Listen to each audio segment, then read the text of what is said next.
नजरिया लगे है गोरिया, कैसे मैं चूमूं रे पोटार के।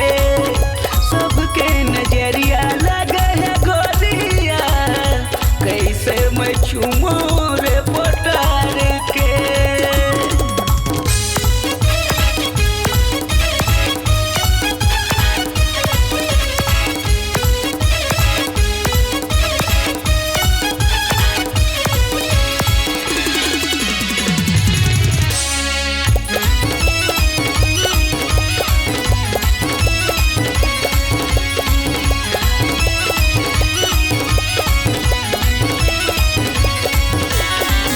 होठ रसीली मोर अंगूरी मैं तो राजा जी, छू के देख ले ऐसन कहाँ पावे मजा जी।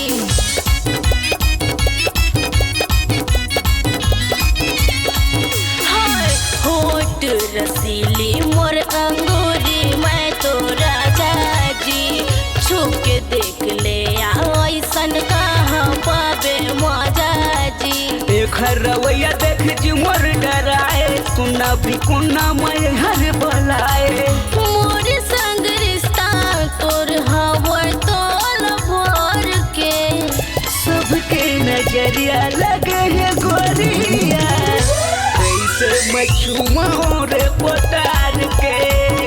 सबके नजरिया लगे है गोरिया, कैसे मैं चूमूं रे पोटार के।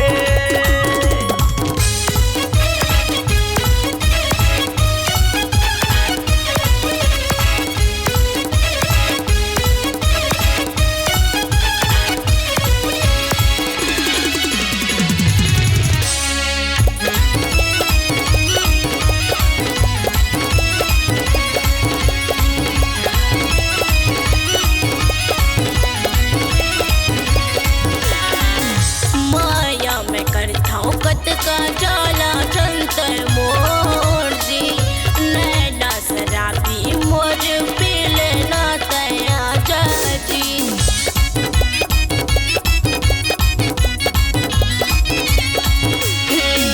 माया मैं करता हूँ कत का जाला चलते मोर जी, नैना शराबी मोर पीले ना तया जी।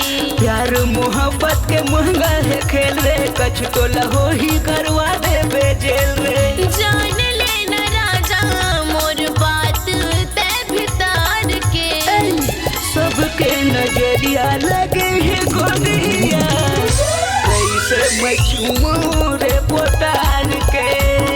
सबके नजरिया लगे है गोरिया, कैसे मैं चूमूं रे पोटार के। चुम्मा ले ले फटाफट पिया, मैं तो तोर हाके पिया। ले लेना चुम्मा फटाफट पिया, मैं तो तोर हाके पिया। कर लेना कसनो बोन धर ले पोटार के। सबके नजरिया लगे है गोरिया, कैसे मैं चूमूं रे पोटार के। सबके नजरिया लगे है गोरिया, कैसे मैं चूमूं रे पोटार के। सबके नजरिया लगे है गोरिया, कैसे मैं चूमूं रे पोटार के। सबके नजरिया लगे है गोरिया, कैसे मैं चूमूं रे पोटार के। सबके नजरिया लगे है गोरिया, कैसे मैं चूमूं रे पोटार के। सबके नजरिया